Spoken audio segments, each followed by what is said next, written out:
सवाल ये है कि झारखंड देगा कौन? कौन दे सकता था झारखंड? किससे मांगते थे झारखंड? केंद्र की सरकार से। अब केंद्र की सरकार किसकी रहती थी? कांग्रेस पार्टी की। अब झारखंड मांगने में तो सब लोगों ने, झारखंड के लोगों ने योगदान किया था, लेकिन सबसे ज्यादा योगदान रिजिड होकर के कोई समाज झारखंड मांग रहा था तो वो हमारा आदिवासी समाज रहा था। और आदिवासी समाज वोट किसको देता था? कांग्रेस को। सरकार किसकी बनती थी? कांग्रेस। जिसको हमारे बाप दादा वोट देते थे उसी की सरकार बनती थी और उसी से हम झारखंड मांगते थे, अपना हक और अधिकार मांगते थे। लेकिन वो हमको नहीं, लड़ो, मरो, कुर्बानी दो, आंदोलन करो, लेकिन हम तुमको झारखंड नहीं देंगे। राज देना उचित नहीं समझा। संयोग से एक बार भारतीय जनता पार्टी की सरकार बन गई और अटल बिहारी वाजपेयी इस देश का प्रधानमंत्री बन गए।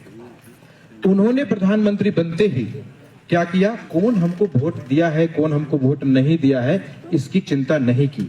उन्होंने देखा कि झारखंड बनाना चाहिए, झारखंड के लोगों के अस्तित्व का सवाल है, और उन्होंने झारखंड बना करके हमारी बरसों पुरानी लड़ाई, हमारी वर्षों पुरानी मांग को पूरा कर दिया। अब देखिए, हमारे बाप दादा तो झारखंड मांगते थे, लेकिन उन्होंने ये कभी नहीं कहा था कि झारखंड बनाओ और झारखंड का पहला मुख्यमंत्री हमारा समाज का, आदिवासी समाज का बेटा को बनाओ। ये मांग यहाँ की नहीं थी। लेकिन अटल बिहारी वाजपेयी ने जब झारखंड बना करके हमको दिया तो पहला मुख्यमंत्री भी आदिवासी समाज का एक बेटा को दिया। सच बात है कि नहीं है? अब गौर करिए, पूरे भारत में आदिवासी समाज रहते हैं, अनुसूचित जनजाति समाज पूरा देश में, लेकिन कहीं नहीं मांगा गया था कि हमारे आदिवासी समाज को मुख्य धारा में लाने के लिए थोड़ा इसको भी उन्नति करना है, इसके लिए अलग से कोई व्यवस्था करिए। भारत सरकार से या राज्य की सरकार से हमारा आदिवासी समाज कभी नहीं मांगा कि हमें अलग से कोई इंतजाम करिए। लेकिन अटल बिहारी वाजपेयी जी को लगा कि इस देश में जो आदिवासी समाज है वो कहीं ना कहीं थोड़ा सा पीछे है, तो इस समाज को भी बराबरी में लाना है या इसे ऊपर उठाना है। उन्होंने आदिवासी समाज के उत्थान के लिए अलग से आदिवासी कल्याण मंत्रिमंडल बनाया। आदिवासी समाज के उत्थान के लिए एक मंत्रिमंडल का स्थापना किया और पहला मंत्री, आदिवासी कल्याण का जो पहला मंत्री बनाया पूरे भारत देश के लिए, वो झारखंड का ही बेटा, जिसके बाप दादा राउरकेला में जाकर के नौकरी के लिए चले गए, जुएल ओरांव वहां से सांसद बन के गए थे। और वो इस देश में अटल बिहारी वाजपेयी ने जब आदिवासी कल्याण के लिए मंत्री बनाया तो हमारा ही एक भाई को, झारखंड का ही एक बेटा जुएल ओरांव को इस विभाग का मंत्री बनाया।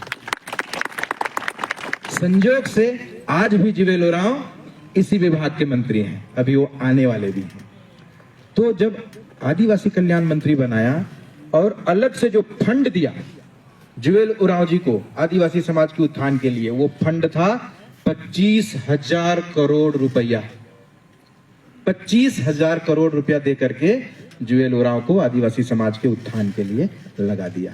लेकिन दुर्भाग्य देखिए, वाजपेयी जी की सरकार चली गई और सोनिया गांधी का रिमोट कंट्रोल में बटन से चलने वाला सरकार मनमोहन सिंह 10 साल के लिए आ गया, कांग्रेस पार्टी की सरकार आ गई। 10 साल के बाद तकदीर ने फिर से एक बार पासा पलटा और भारतीय जनता पार्टी की सरकार नरेंद्र मोदी के नेतृत्व में आई।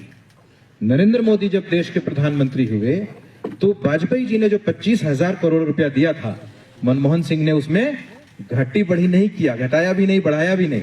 लेकिन मोदी जी जब बैठे देश की सत्ता की कुर्सी में प्रधानमंत्री बनकर, तो उन्होंने 25,000 करोड़ को बढ़ाकर 4.5 गुना बढ़ाकर 128,000 करोड़ रुपया कर दिया। 10 साल में मनमोहन सिंह बढ़ा सकते थे कि नहीं बढ़ा सकते थे? इच्छा हुई होती तो ना, लेकिन इनकी इच्छा थी, इन्होंने इस समाज के उत्थान के लिए 4.5 गुना की राशि बढ़ाई। दूसरा, इस देश के प्रधानमंत्री के पास कितनी बड़ी ताकत है। मोदी जी ने शाम को टीवी में आके कहा कि कल से 1000 और 500 रुपये का नोट बंद हो जाएगा। बंद हुआ कि नहीं हुआ? अगर हम लोग कहेंगे कल से 8 आना या 1 रुपया बंद हो जाए तो होगा क्या? तो ये पावर कुर्सी में होती है। इसी तरह से एक ऐसी कुर्सी है जो प्रधानमंत्री से भी ज्यादा बड़ा पावर रखती है। किसी फांसी की सजा हो गई हो, अगर उस फांसी की सजा को माफ कर देना है तो ये पावर प्रधानमंत्री की कुर्सी में नहीं है, किसी एक दूसरी कुर्सी में। और उस कुर्सी में इतना पावर है कि भारतीय जनता पार्टी की सरकार ने, नरेंद्र मोदी ने पूरब से को पश्चिम कर देने की पावर देकर आदिवासी समाज की एक बेटी को इस देश का राष्ट्रपति बना करके बैठाया।